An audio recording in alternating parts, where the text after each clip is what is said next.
At the moment, we're going to record it from a new video camera, and we're recording it through GoToMeeting. So fingers crossed we have no technical failures like we did last time. So Facebook marketing. I want you all to take a deep breath in. You're not going to learn everything today. There is so much about Facebook. I'm going to touch on the essentials, and as a group, we'll keep learning, if that makes sense. Okay, so let's get started. So the first thing is, we've got some new people joining us. Some are here for the workshop, some are students. So I just want to check in with you all and find out how you're going. The newbies wouldn't have, of course, entered or lodged their assessments, but how are the others going? I had mine half done and it's not saved. Oh, come on now, the dog ate your homework. Technology is bigger than I am. I've obviously saved it in another spot or something. No, you should just go online and then just say that you're going. Yeah, I might have to have a look later. So when will you have yours in by? Okay, cool. How's everybody else going? Any problems with the questions? Yes. Sure. I didn't start one. Can you give me a week or so, a week and a half or something? I'll give you 6 days. 6 days, okay. That's fine. I was taskmaster, sorry. Robin? Okay. Oh, look, initially, I just freaked out when I looked at it because I've never done anything like that online before. Yeah. And I know everyone works. I work full-time. I have no work time to do any of this. It's not part of my work program. I've been away for 10 days for work, and I just have not had time. I can't sit at night all night doing this. Yeah.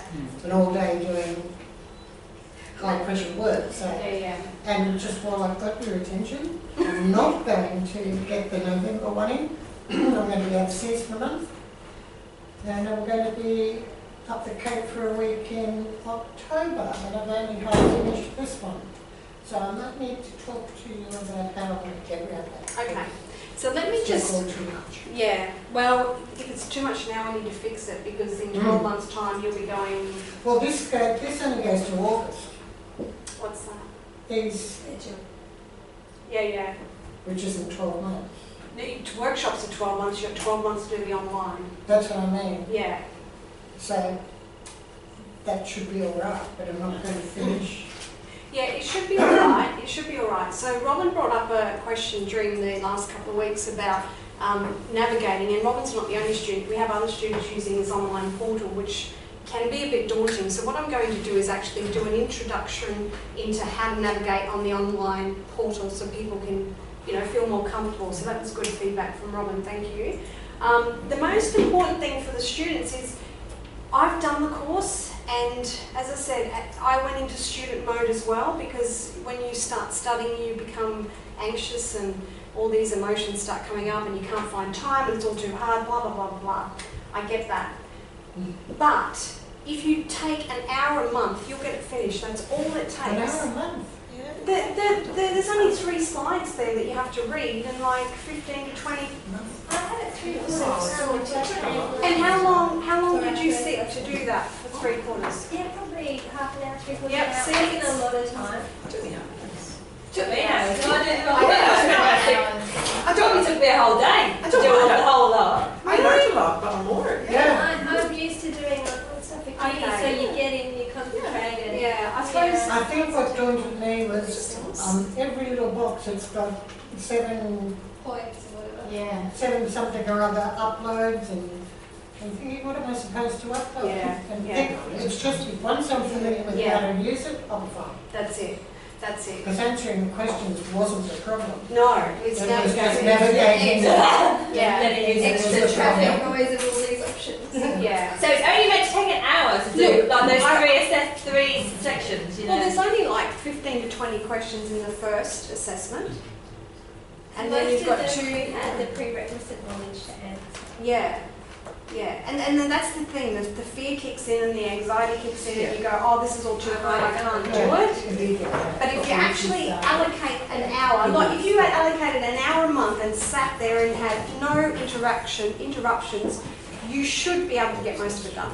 Okay, well, I just need to work less. Yeah. You should. I was You know, if it takes you longer, it all depends on your learning style. So I'm just saying, you need to allocate the time to do it because it's not going to happen.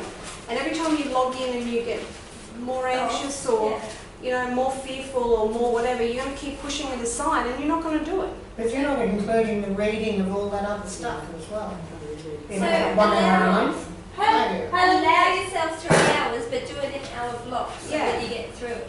And you will get through it. Yeah, It's it's just just making really enjoyable, Yeah. but it did take a bit longer. And okay. Yeah, it took me a day, and I knew a lot of the questions already. I knew a lot of the answers. So. As in 8 hours, majority. Yeah, I'd say I did it over 2 days, and it was a good. It would have amounted to a good full day, and I already knew a lot of things, so I'm clearly. Okay, so I'm being over anxious, sorry. I think that's it, it's the navigation. If you had it in a Printed book, form. Yeah. you could quickly go to the places you needed to Yeah. go Well, I was just Googling. Well, that's the other option. So I believe You get excited. I believe you can, and I need to check with Jordan, I believe you can have online or book. So if those that want book, I might be able to get the printed one instead of the online. I bought a monitor, which has helped heaps. I didn't have one at home, I had one at work, but Yeah. I can't do it there. Yeah. So You I'm can just have one reading at I home. through did it. over that time. Yeah. So I'm reading off Yeah, that one, online, answering yeah. on that one, which was Yeah. easier. Quick. That's true. That's probably what I wasted time on. Is like somewhere there were specific things, And where then you there went was six back. or whatever, and you're on whereas you got to keep reading all the way through to try and find that chapter. And then if you don't know, you've got to go back and Yeah, you have to read through it all. Yeah. That's So probably when I Whereas had if it you on got a book, you the can second highlight. screen, it was easy. Yeah, all right. Well, let me find out for you. I know it costs us double, but if we do either or, we might be okay. I'll find out. All right. So that wasn't a very good, healthy. Okay. So anyway, the main point is you need to make time because in 12 months' time, it'll creep up on you, and you'll have a load of assessments, and then you won't have time because life's busy, and you may not be able to access funding again. Okay. That's important. So why waste your chance to access this funding and somebody else's? So somebody else could have done the course. Do you know what I mean? So you need to be mindful of that. And in saying that, I'm here to help you. So if you get stuck, you're welcome to come in here, have an hour in here with us, one-on-one, if that's what you want to do. All right? Are you based here? I'm here 3 days a week. Oh. Yeah, Monday, Tuesday, I'm not Friday. going to table that, so it doesn't help me Yeah. anyway. Or you can Skype in. Skype, You know, yeah. Skype in and talk to me about it, or on the phone. Yeah.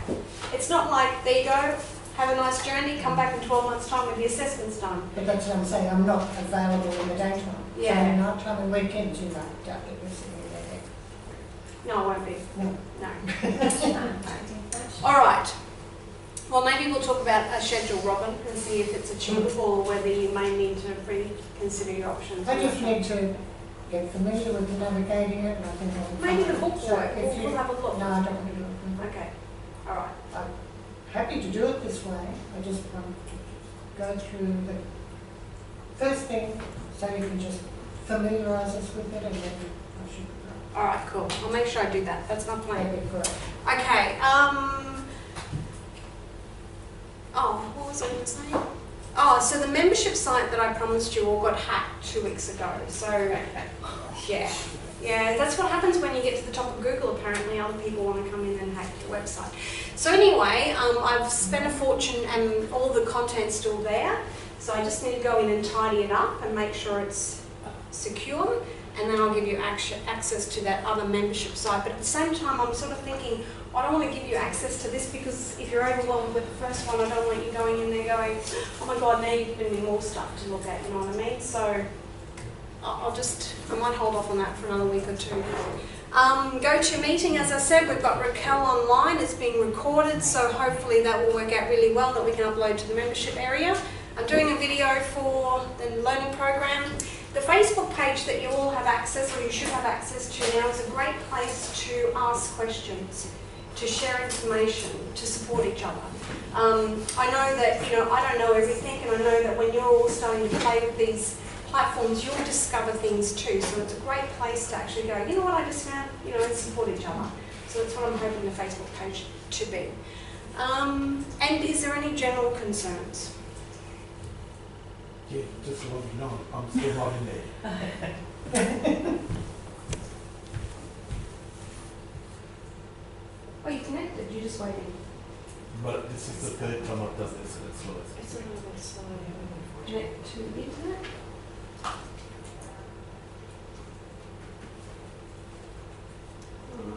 Okay, go to SharePoint. That's working now. Did you do that before? Yeah, SharePoint was one of the options down here. Yeah. Did you open new tab? Yeah. All right. Well, we'll keep moving because we don't need that just yet. That's the main thing. We can do that shortly. All right. Oh, we've got a video to watch. Oh, it's not doing two screens today.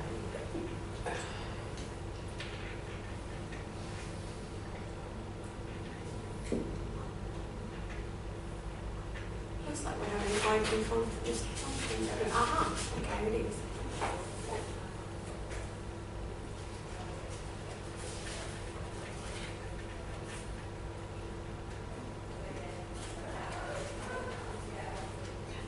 Oh.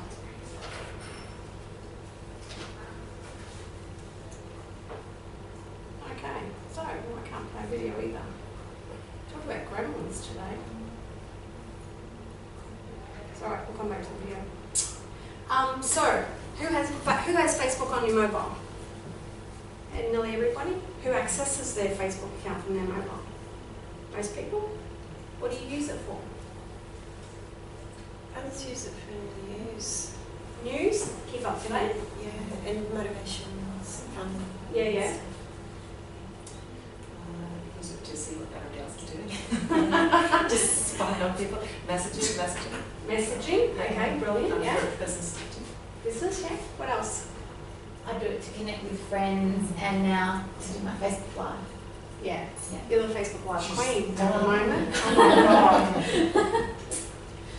I'll let you tell about that. I won't take the blame. I use Glory? it for everything. Use it for everything? Well, probably not, because I don't know anything. Everything that you know, anyway.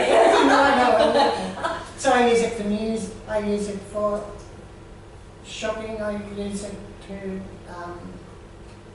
connect. I've got friends that are all over the country rather than where I live. So I just connect with them and family overseas and yeah, a lot of my friends aren't people, they're organisations Yeah. and groups and that type of thing. Cool. Anybody else? What do you use Facebook for? Matt?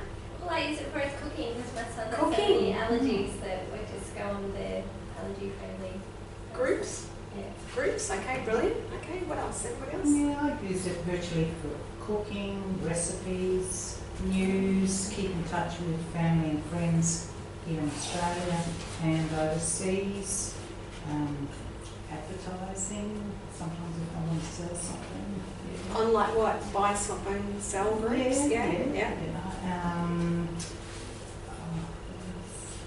Virtually everything, news, getting the news on there. And, yeah. Anyone else connect to that? Okay. All right, I won't go to that next question first. We'll do. So, why should you be using Facebook as a business? And I'm not going to bore you with the stats, but we'll just cover a few. Over 3/4 of the population, the internet population, are on Facebook, and it's growing. It's also the second largest. It's the largest internet site. If it was a country, it would be the third largest country in the world. There's the number of people that use it. Every 20 minutes, 1 million links are shared. That's huge. 2 million friend requests and 3 million messages. And it's the second largest website in the world. So the stats indicate in Australia only that only 30% of small to medium enterprises are using Facebook for their business. So that's, as I said, 60% aren't. And in the very first workshop we did, I actually did the sums for you. It worked out, I can't remember now, 1.2 million businesses that aren't using it. So it's huge, the shortfall of businesses that aren't using it. And one of the reasons they don't use it is because they're fearful. They don't understand it. They, as you say, they use it for their own personal interaction, but they don't understand how they could use it for business. Okay, so fear. The other thing that stops them is fear of negative comments. I spoke to a gentleman the other week and he said he has a business and he said, I won't go on Facebook because 3 of my friends are on there, have businesses, and their businesses closed from negative feedback. And I thought, well, that's a bit out there. I'm not saying I'm disbelieving him, but I'm just thinking... A bit of a generalisation. Yeah, it's a bit too much of a generalisation, you know. Maybe these businesses were exposed to negative feedback. And one thing you have to be mindful of is that everybody is on this website. The minute they have a bad experience, they're probably going to say something online about your business. I mean, personally I don't, because I work in the space, but there definitely is times where I've walked out of a shop going, how dare you? You know, I just, you know, want to say something to show people how customer service is not here. But I don't, okay? But the average person does. They will do a photo and they'll upload it to TripAdvisor and say that meal was terrible or that accommodation was horrible or, you know, I heard, so gossip, you know, I heard this happen and my friend went to somewhere and he got badly treated and whatever. So that is what does happen. But as a business owner, you can counteract that, okay, just by being forefront and dealing with it online. What you should never do is go in and delete those comments because you're hiding something. Does that make sense? You should go in there and say, you know what, I'm really sorry that you had a bad experience, come in and we'll sort it out, or, you know, here's a free cup of coffee, or whatever, okay? I'll share a little story of what I did, just for kicks and giggles. I didn't expect anything to come out of this, but I got new glasses, and with all my Facebook Lives, I was sitting there watching, doing this all the time, and I was trying to adjust them. In the end, I thought, it's either my face is crooked, something's wrong with the glasses, I don't know. So I did a photo with my glasses crooked like this, and I tweeted it and I said, hey Specsavers, what's wrong with my face?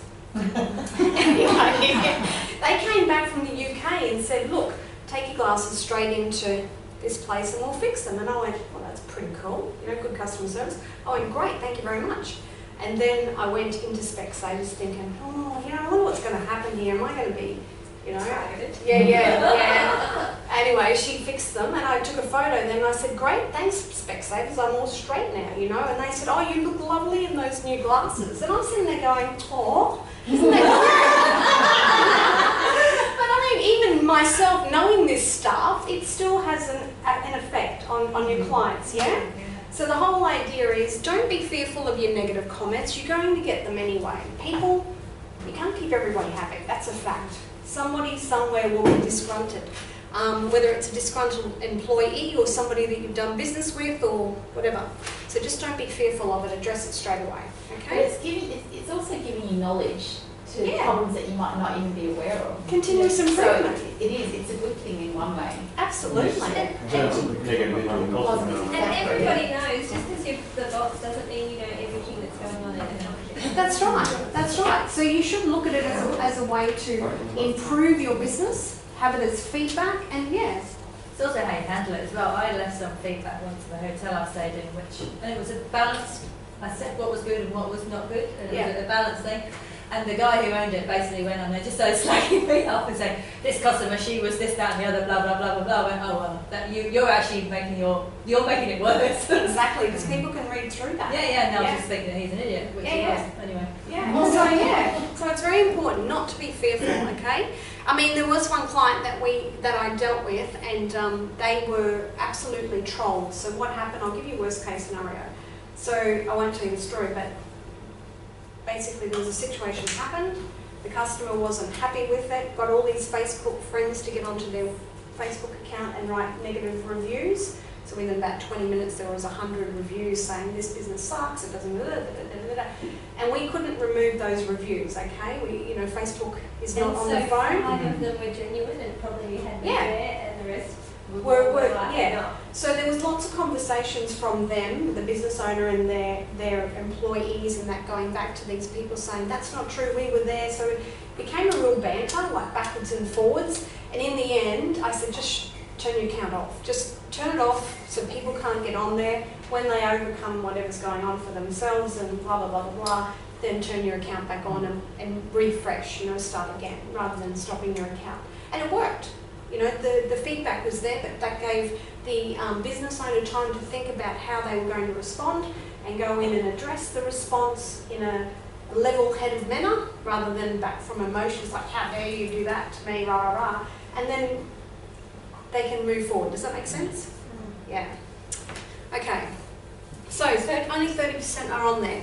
The other reason that they struggle is because it's very noisy. So how do you stand out from a website that is inundated with advertising? When I started in 2005 with this, there was no advertising. You didn't have advertising. So it was very easy to have a post stick and make an impression, you know. Now, when you look at your newsfeed or on your mobile device, it's inundated with ads. Now, do those ads work? Sometimes, depending on what you're looking at. I had planned to bring in every piece of stuff that I have bought off Facebook and show you and explain to you, even I myself knowing marketing, explain to you why I bought it, okay? And I didn't. Sorry? Container load? No, not that much. So let me share with you one thing I bought recently. There was a cookbook on there, and I had no idea what the cookbook was about. I didn't know whether it was vegetarian, whatever, it didn't matter. But what sold me was the video. The way he presented the video to me made me realise that I needed to have that cookbook. So even when it turned up after I spent $40 from Amazon, I'm looking at it going, why did I buy this? You know what I mean? Yeah. But it's a good cookbook. I did actually read it. It's great. The other thing that I bought was a little, it's an Indian massage tool. I don't know if anybody does healing, but it's brass based and it works on the meridians. Anyway, the video depicted this lady getting this facial massage, and then when she finished, she looked 10 years younger, and I went, oh, I need that. And I bought it, and it turned up, and it's a great tool, but I just stopped and thought, why did I buy that? It wasn't because I needed it. It wasn't because the picture was great. It was the video and the way they interacted with me and made me feel like I needed it, okay? So the ads do work. In saying that, a lot of my personal training clients do ads and they don't work, okay? So it's hit and miss. So I don't want to set you up today going, you're going to go and do an ad and you're going to make millions of dollars, because you really need to identify what? Your target Your target market, and you need to identify. I was just going to say, I've got something here I just bought on Facebook. Do you want to show it? Yeah. And would you like to share why you bought it? This is gorgeous. Oh. It's a bag. Oh, it is gorgeous. Yeah, It's handmade from recycled and rescued fabric. And I saw it online. I spent more on this bag than I would ever, a million years spent on a bag, Why if I though? walked into a shop. Why? Because It's cute. it had all the messages I liked. And Okay, it so wasn't a video, and you choose your little, Oh, you choose your own. choose your own patches, are custom made, Ah. it's all recycled. They were. So let me ask you a question, Robin. If you had walked into a shop here, wherever, and you saw that, and that it had make your own, would you have Make still? your own? No, like that. No, Oh. make your own patches, like design your own. Okay, Yeah. so it was self-explanatory, and it said, you know, you can have your own bag made, and it will be delivered in 10 days. Would you have parted with your money there and then? No, Why? because how much would you imagine this was? I'm not going, look I'll how much I go- spend on just, I'll go $40. yeah. 100 something. Probably cheaper than you would have got in Kings. I don't know very much. No? With postage, it was $132. So I would never walk into a Why shop though? and buy a fabric bag. I want to get into your head as a Or a consumer. hand. Why Would did you not buy say it? anything. Is it because online it creates a need, there's like an urgency in case it sells out, whereas in the shop you can go and Just you can depends see on it, the you can go newspaper. back. Is that what it is? I don't have the answer. I'm trying to find it. Or maybe that's it. It's maybe the fact that you think you might not see it again. You think it will disappear. It's like, if I don't do that now, I won't see it. I won't find it again. Or, And addressed everything that it, I, Your needs. Personally, that I actually believe in. So, Yes. yeah. So the emotion of selling. The message I didn't, it turned out to be a great bag apart from anything else. And you weren't sitting there going, I'm going to get my $130 worth over the next 5 years. You just went, okay, let's do it. I didn't know it was that much till I sort of went online to the order The price point had nothing to do with it. Yeah, exactly. Exactly, but you know, our hobbies. Some men spend $60,000 on one of those model aeroplanes. Do you think they'd give the wife $60,000 to go buy a nice car? No way. So I think Robin answered it, and I'll share what else I just bought for you because you're probably going to experience in the workshop. Not for you, for me. It's a toy for you, but you're going to experience it and work out how to use it. But what Robin was saying, it addressed her emotions. So it wasn't a bag. It wasn't a bag that had 25 different pockets. It was a bag that addressed her emotive needs. Values as well, met her. Her values, yes. Yeah. So that's it. When you're advertising on Facebook, you need to remove from your thinking, I'm great, I'm the best, you will experience this. You need to talk to them in their language, like you will look 10 years younger. You will feel great by using this product. You will get a job outcome by doing this. So you need to be emotive. Does that make sense? You need to use what they call emotional copywriting. Now, for those of you that may not have that copywriting skill or that creativity skill, there's a program you can buy for $247 called Funnel Scripts. And it will actually, you know your target market, you put in who that person is, and it will generate a list of headings and emotive content that you go, oh, that sounds really good, I can use that, okay?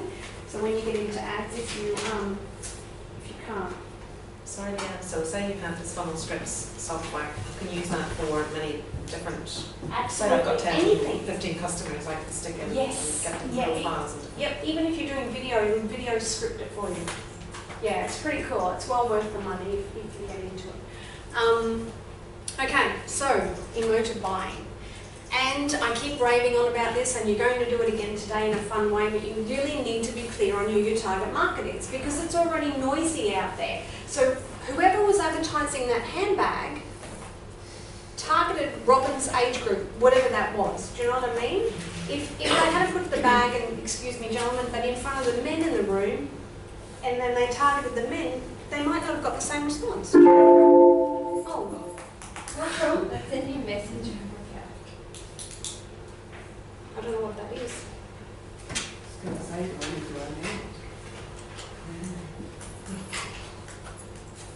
Okay. So does that make sense? So the other thing that I just recently purchased, and I'll tell you the feedback about my family. So were these mini drones. I don't know if anyone saw them. They're like this big. Anyway, it said buy 2 for 1, and I'm like, sweet, I could sell one to somebody who will give it to my son or whatever. Anyway, so I go into my son and I went, oh my God, guess what I just bought? These mini drones. He said, what are you going to do with it? I said, content, because I always think about content. I'm like, content, I can film something and zip in down here or whatever. And he's like, oh yeah, so how much did you pay for them? And I went, well, it was 2 for 1, so I'm justifying it now, right? To my son. It's 2 for 1. Yeah, but how much did you pay for it? $99. He said, you're an idiot. They're on eBay for 13. And I went, no, they're not. He said, they are. And he pulled that up. And I said, but yeah, they're this big. You know what I mean? For $13. Mine's this big. He's like, well, how are you going to find it when you fly? I'm like, I don't care. Why so negative? Yeah, exactly. Why spoil my fun? I mean, I did have a helicopter in my office that I crashed, so I'm really struggling with how this is going to work. Doesn't matter.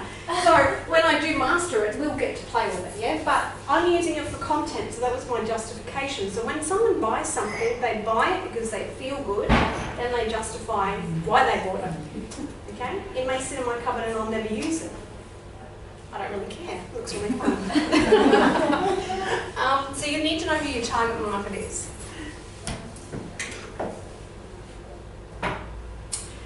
And the news feed is unique. So there's a story that happened quite a few years ago. Remember when there was an earthquake in New Zealand? Remember the big earthquake? Christchurch. Christchurch, yeah, thank you. So there was a story on running around the news feed years and years ago about that. And what it was that a gentleman was in the earthquake, an elderly man. The son lived in New York and the daughter lived in another part of New Zealand. And she was texting her son to say, have you heard from Dad? You know, quite panicky. He said, no, I haven't. So they weren't sure what happened to Dad, whereabouts he was. So the son put a Twitter feed out, like, anyone in this street, can you go and check out this address and let me know? Within minutes, they'd found Dad. You know, so the news feed is unique. It can be used for a lot of things, but it also can be a great news feed for us. I don't watch TV. I don't watch the news, but I will scroll through Facebook, and if anything is important, I'll read it and disregard everything else, okay? So it is a great opportunity to get your message out there, even though it's really, really busy. So Leanne, when talking about that, when I lived overseas, I only knew what was going on in Australia by Facebook. And that's how I learned what was going on in the news, like what was happening in the world over here. Whenever there was something, you know, really bad that had happened or whatever, it was on there. And it'll actually be on social media before it goes to the news. Sorry? It's just while you're on the subject, it's probably a bit of trivia, but Andre and I were on Double Island that day that happened. Yeah. And we felt the tremor over there. We rang up the King's Post and they bomb and all that. Said, did anyone have a felt an earthquake? They said, no, what have you been smoking? I said, nothing. Anyway, we got on the boat, came over, and it was all across the news that Christchurch had just been hit, so we felt it instantly over here on the island, but no one else in the mainland felt it, so it was just weird. It is weird. It might be anchored down strong. Now, we all got our, I'm about to confuse you, hats on. Oh, not yet. Next. Okay. So Australian Facebook users, there's 15 million, which is 62.5% of our entire population online. So if you want to get your product, your services, your message out to somebody, Facebook is probably the best platform to start with, okay? The average number of friends that a Facebook person has is 166 if you're female, and 145 if you're male. That's relevant because if the average used to be about 100, so obviously it's increased. It's important because if I've got 100 friends and I share Robin's bag to my network, that ad has now been exposed to my 145 friends. Now if they share it, see it multiplies by 3, they share it and now it's gone to 145 of those friends, so you've got to think about that as well. Can I just say, I actually did share that because I was so pleased with it, knowing that was going to happen, because I thought if they've got a good product, they deserve recognition. And the other thing that I do, I'm sure some of you do that as well, is if I find something, I'll share it to my wall so that I can find it again. You know what I mean? Because I know it's there somewhere on your own wall. So that's really important for marketing statistics, right? So if the average person is 100, let's use 100, then I'm exposing my business to, what, 3,000 people potentially? Because that 100 shares it to their 100, yeah? Okay. You're still with me? Australian Facebook statistics, 14 million, okay, so 14 million are on Facebook. 47% of Australian Facebooks are men, 53 are women. So you can see when we talk about our target market and our demographic, it's quite even, okay? Where are we? 1.9 Australian women are aged between 25 and 34, which is the largest demographic. So if you've got a product or a service that you want to get to those people, Facebook. Is that current? That's current as of, it was earlier this year, April. I've got the link where you can go and have a look at all these as well. I'll share that with you. 410,000 Australian men are aged 65 and over, which is an interesting stat if you want to get into that market. Well, it's the smallest, but it's also an interesting stat. You know, like my dad's 75 and he's not on there. And I just can't imagine him even, well, I won't tell you what he says. He said, I have enough dramas, I will tell you, there you go. He says, I have enough dramas with keeping up with all my children, let alone going on Facebook and seeing what you're all up to. So he's like, don't want to go there. Not that we are like that. Another little screen graph or demographic, and that's an old one. I couldn't find a snapshot of something new, but you can see the demographics. So ideally, you know, if you're looking at your target market, you can sort of see if, you know, 45 to 54, there's only 14%. You know, 6.2 are women, 7.8 are women and 6.2 are men. So you can then gauge, is this worth me marketing to? Is that enough people that I want to put that product or service in front of. Yeah? Okay. Success, some of you have probably seen this before, but these are the successes that you can have. Chris Bridger was a client that I worked with in 2009. He wanted to sell a $39 online clean meal eating plan, okay? He started using Facebook ads. He spent 100, made 200, and he kept reinvesting the money back into Facebook to grow his list of clients and sell his product. When we finished working together, which was 2010, he was generating $20,000 a month and still is from that ad. It cost him $10,000 a month, okay? So he pays a lot to Facebook to get that money, but his return on his investment is 50%, it's 10 grand.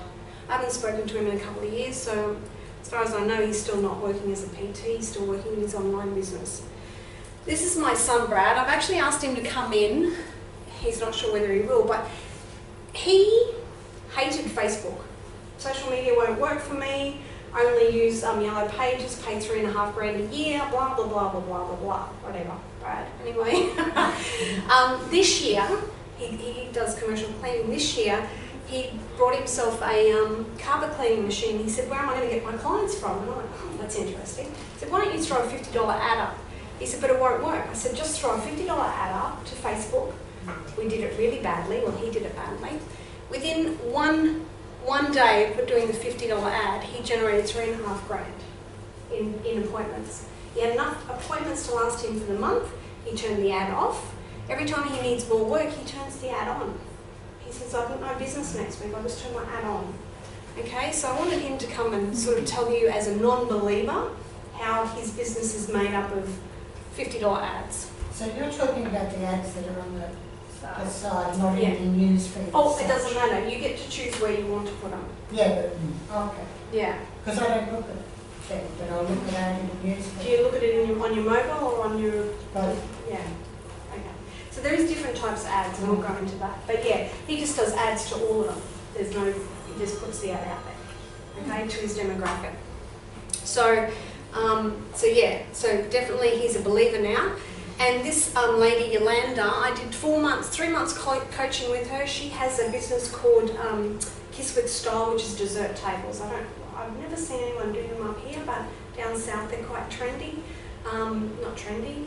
It's like a $1,500 table that gets customised with whatever the event is. So if a kid's having a child is having a Spider-Man party, then the whole table is decked out with Spider-Man, or fairies, or weddings, or whatever, corporate. So she charges anywhere from $1,500 to $1,800 for this table to be presented, and she wanted 4 new clients a month because she only works weekends. So she did Facebook Lives and hated it, but she boosted a few of the live events and started getting a new client every week, and still is. So it does work, you just need to play around with it, alright? So I just wanted to show you some real people there. So you know that I'm not all full of hot air. Oh, what is wrong with this thing today? Okay, so this is a client that I'm actually working with at the moment. Now this is what I posted into our private group called Create PT Wealth. She wanted more personal training clients. She did 2 posts, which cost her $150, and she did a boosted post, which is different from a campaign, but we'll go into that. She generated $19,800 worth of work. New PT clients for a year, signed them up. So that was just amazing. She hit her demographic. You know, women 35 to 45 that want to lose 10 kilos, she just nailed it. So it can work. Can it work for every industry? Absolutely. You just have to what? Find a market. You need to talk to them in that market, yeah. Now, anybody heard of EdgeRank? EdgeRank. I'm going to explain to you how the algorithm in Facebook works. It may go over the top of your head, but that's okay because you'll never understand it anyway because Facebook are the only ones that know how this works, okay? But you will understand why your stuff is not being visible or why your stuff is not in Facebook, alright? There is a thing called EdgeRank, which is Facebook's algorithm. And how it's made up of is affinity, weight and time decay. And I'm going to read that for you so that you have an understanding of what each one means. Your affinity is your score between what you create and the user's engagement. Okay, so if we have a post that's gone viral, did anyone see the cardwall post, the picture? Yeah, that went viral. Yeah, that got out. I think it was over 100,000 people saw it. Yeah. What was that? Yeah, that Cardwell Sparkles. Oh, Some yeah. the really blue water. It's only like that 6 weeks of the year, so a lot of people are going to be disappointed. But anyway. Yeah. Yeah. But there's But yeah, someone went there and took a photograph, they posted it, it went crazy. And so they had loads of tourists going down to Cardwell to go and look at it, yeah. Yeah. So that is a good indication of affinity. So the score between the viewer using it or looking at it or liking it or sharing it or making a comment on it versus the creator. Okay, so that's an affinity score.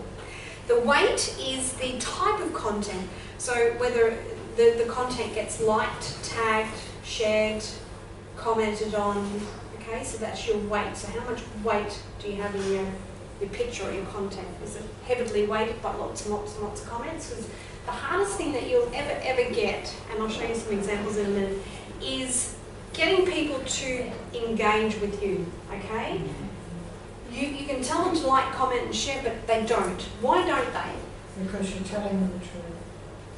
I don't like, comment or share anything that people tell me. That's a good point. I've never heard that before. Because you're showing what you think, you're putting it out there and agreeing with it or not agreeing with it. Yes, you're becoming vulnerable and as a person. Very strongly wanting to say something to comment on a post. That's right. That's another good reason too. Yeah. On the cooking sites, they get you to like and share all the time and post your feedback and everything, and it just keeps the machine going. Yeah. I like and share things, but not when I'm told to please like and share. Yeah. It's good for them, but it's somebody, it depends what your involvement is with it, again. I found with my Facebook Lives that I'm doing, the more personal I am, and the more I'm talking about my own feelings and how something's affecting me and how I'm dealing with it, is when I get the most comments from people.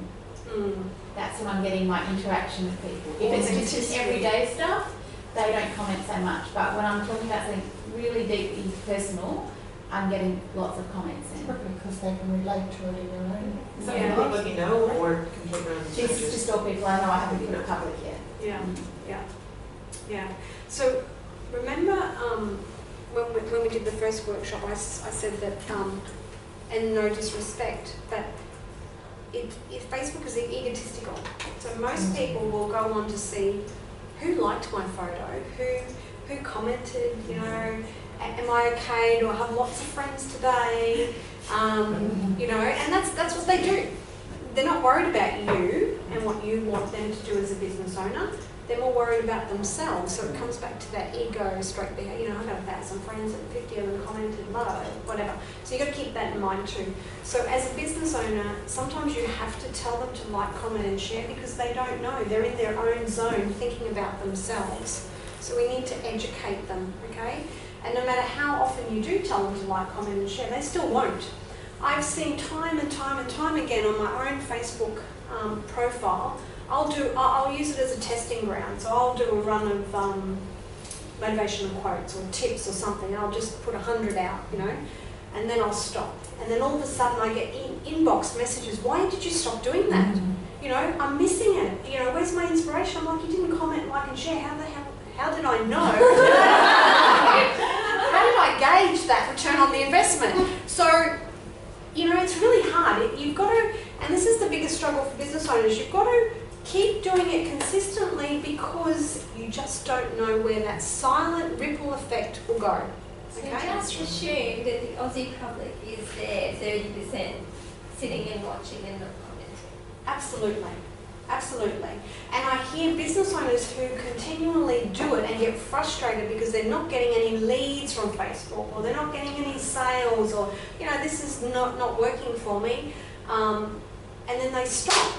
But the thing is, it's a silent, subconscious, I don't know what to call it, It's a raising of awareness that takes a period of time. It does. In the old forms, and I'm sure Elaine would agree, the traditional form of marketing, you had to have 9 to 10 contact points for somebody before they bought. Now Facebook is extremely noisy, so you've got to have more contact points to get your message across there. Does that make sense? Yeah. All right. It's very soul destroying though, because you is. get nothing, you can't see anything. And then a good example of this is my mother, you know, she was on Facebook. I actually thought that she was not on anymore.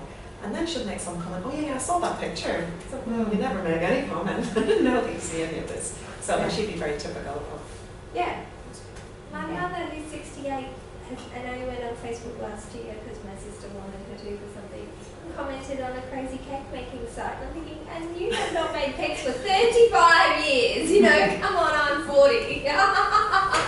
But that's what happens too. When you put yourself out there, like Claire was saying, then you're subjecting yourself to judgment. You know, like, oh, well, what does Leanne know about making cakes? Do you know what I mean? And that's that fear. Fear comes from the business owner taking that step forward, but the fear comes from the user. Do I really want to say that I bought, you know, whatever?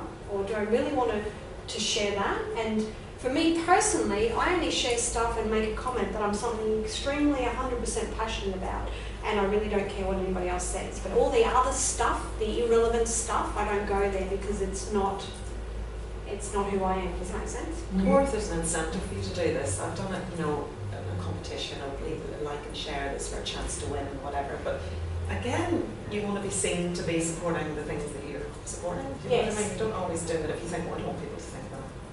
Yeah, exactly. But there's more of an incentive if you think you might win something. Yeah. I have one. So And the key again comes back to how you handle it. So let's talk about personal usage for a moment.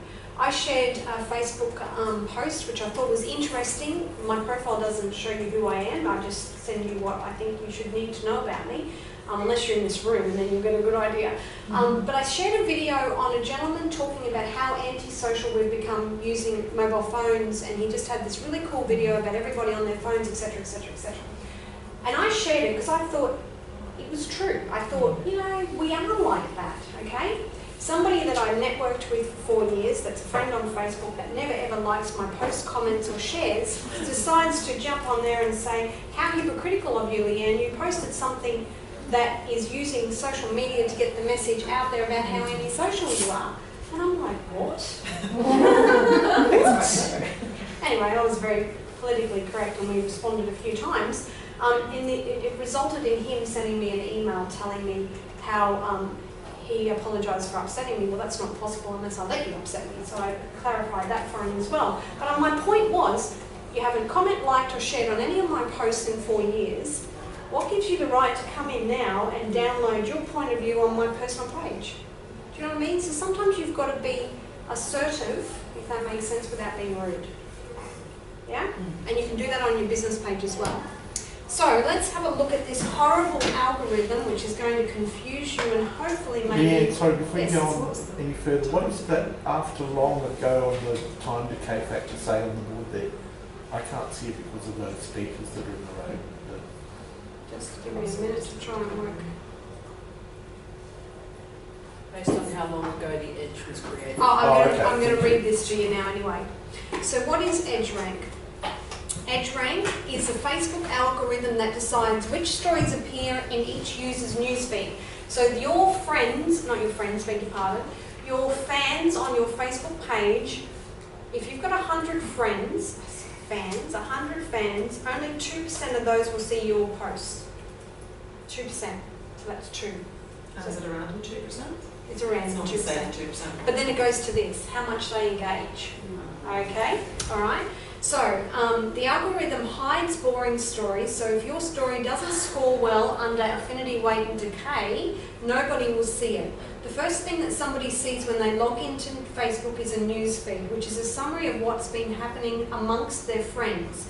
Now, has anybody noticed that your friend interaction may have dropped off? Or, let me rephrase it, a certain number of friends always engage. What happened to the others? That's because their affinity score is they're always engaging with you, so they're always seeing your posts. Okay? Is that so that Facebook can charge you then? Of course. If the rest of them? Of course. I just noticed that happening. So. Yeah, absolutely. So is that personal?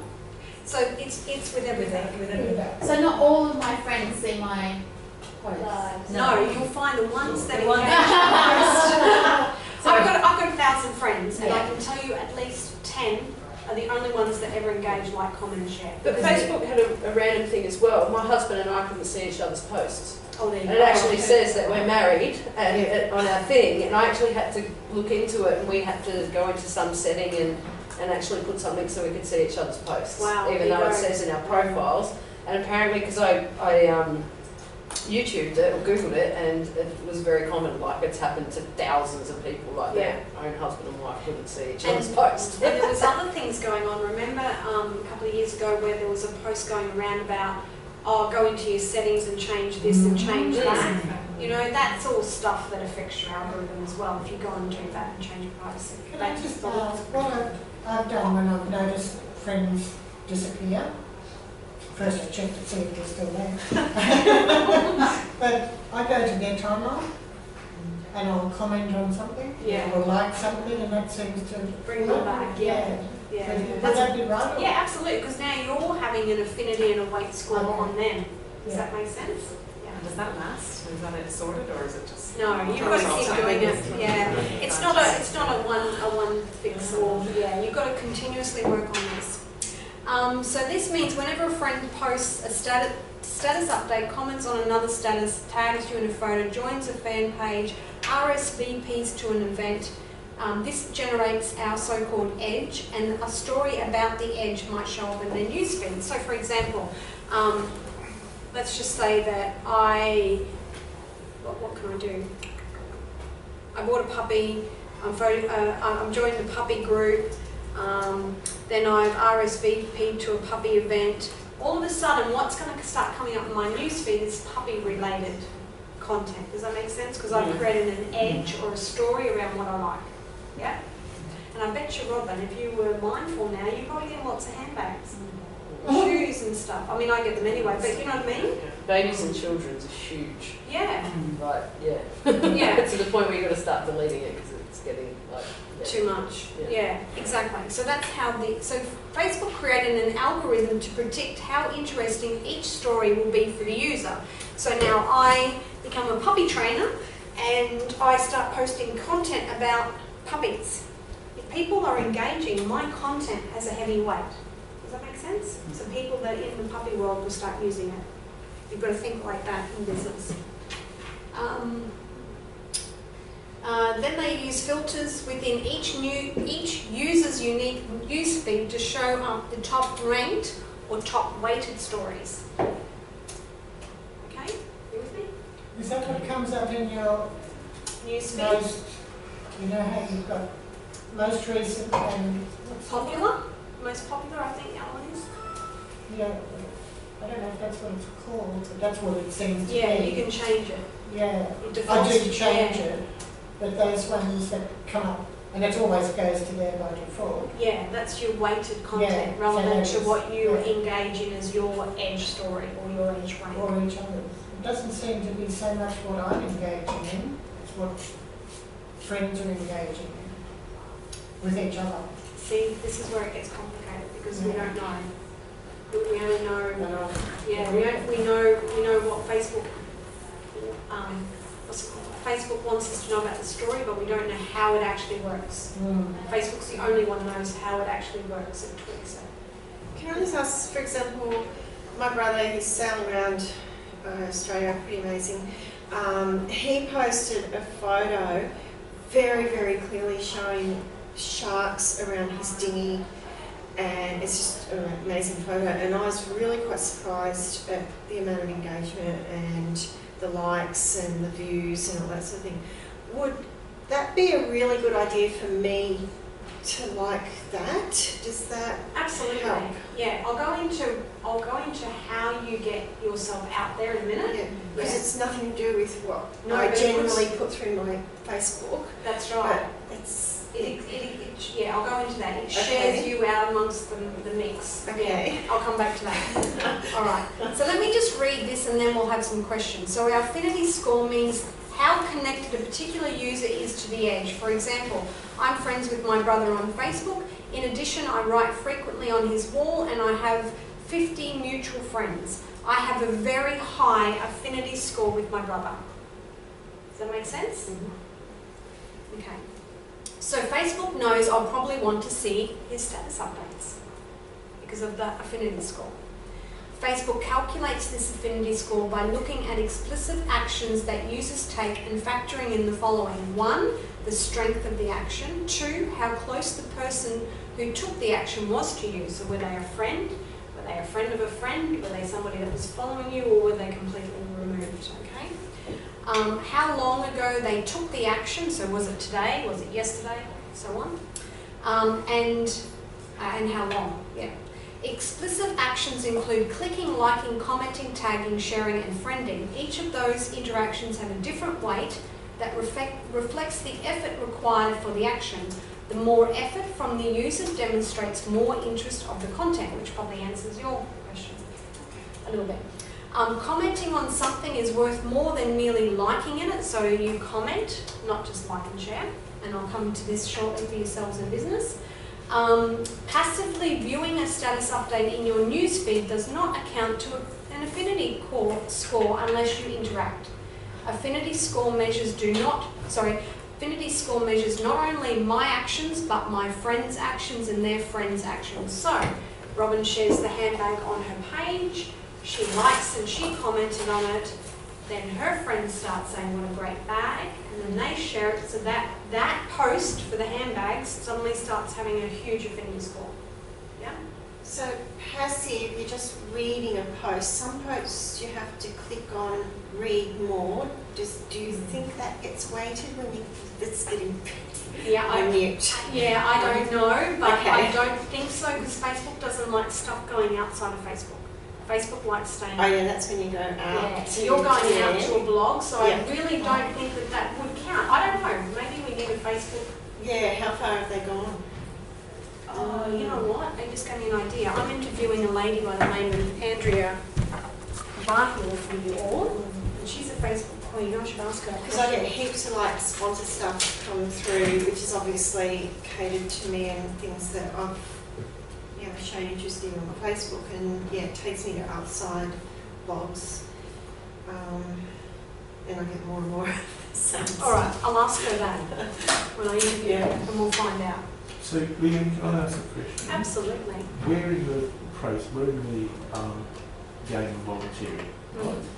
So, because there's lots of events going on in camps where volunteers are always required out there in the community, and all these events have their own timeline and stuff like that.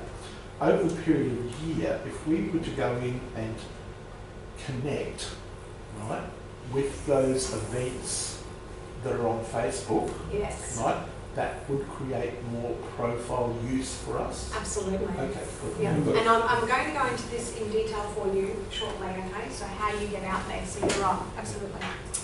So not all friends' actions are treated equally. Oh, what about that, hey? We just thought we had it mastered and now they're going to tell us it's not.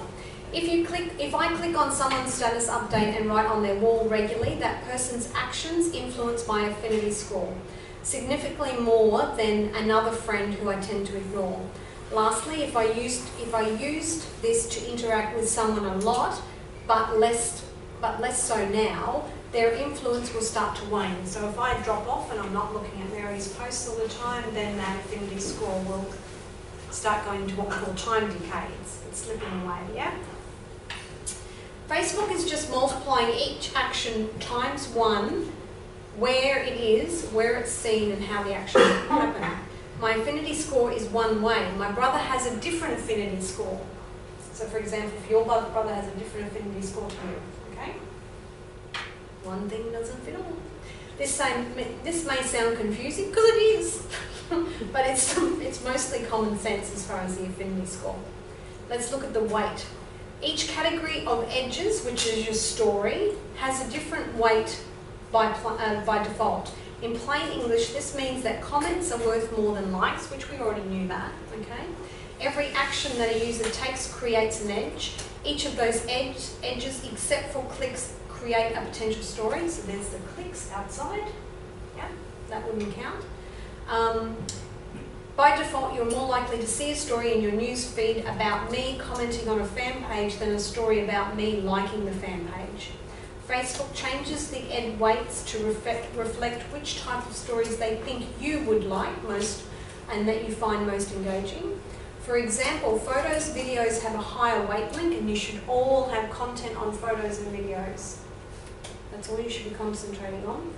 Conceivably, this could be adjusted as a per user level. If Sam tends to comment on photos and Michelle comments on links, then Sam will have a higher edge for photos and Michelle will have a higher edge for links. Does that make sense? Again, that's the way you act.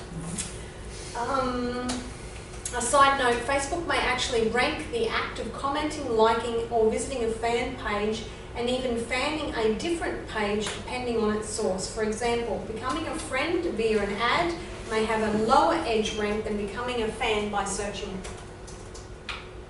This makes intuitive sense.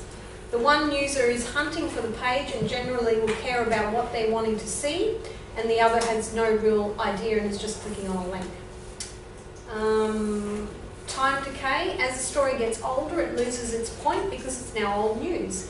EdgeRank is running a score, not a one-time score. So when a user logs into Facebook, their newsfeed is populated with edges that they have the highest score at that very moment in time. Each status update will hit the newsfeed if it has a higher score at that moment than the other possible stories in the news feed. Facebook is just multiplying the story by where X is at the time that happened, or where the time is when that action happened. This may be a linear decay function, and this is where my brain starts turning off going, I have no idea what you're talking about. Or maybe exponential, it's not clear. Well then I'm okay, it's not clear. Additionally, Facebook seems to be adjusting this time decay factor based on how long since the user last logged in. So if you're a user like myself that only goes in once a day, I don't have a high time factor. Does that make sense? Because I'm not in there. The average user on Facebook logs in 14 times a day. The average person. I'm clearly below average. I'd log into Google more times than that a day to find stuff on the There you internet. go. So you would have a very high time weight on your account because you're constantly in there. Yeah. I've got a very broad question, but when you've been doing your set posts a few times a day, do you have it on a time schedule that it just posts automatically, or are you actually sitting there at You mean me personally? Yeah. Yeah, no, I use me. I don't do that. No. I use. I haven't got time for that. I use Post Planner or MeetEdgar. Yeah. Yeah. So you've mentioned them as if you can schedule them. Yes. But I didn't know whether that schedule converted to them posting it for you. I thought it did. Yes, I'll show you that too in a minute. I'll brief over that for you. So yes, it posts for me. So Facebook, where are we? How frequent? So it's not clear how exactly this works. We'll go figure. But my experiments have shown time decay changes if I log into Facebook more often. So if you've got a business page, the way I read that is that if I'm into my business page on an average of 14 times a day, my time decay factor will be higher than myself logging into my business page once a week. Now, did everyone get totally confused with all that? So Say that again. I'm sitting at home and I've got it open half the day because then I can message my girlfriend that lives 2 blocks away and go, are you ready to get my computer? Logging in. So if you read the word, it says logging in, not so staying I'm not as logged in. effective. I should be jumping in and out. That's my interpretation of it. Just I- not download. Yeah. It's like with your app on your phone though. You're logging in, but every time you turn it up, it updates your newsfeed. So Yes, you're you're logging in. technically So you're logging in logging in. again. Yeah. Yeah. That's the way I read it, and as I said, there's no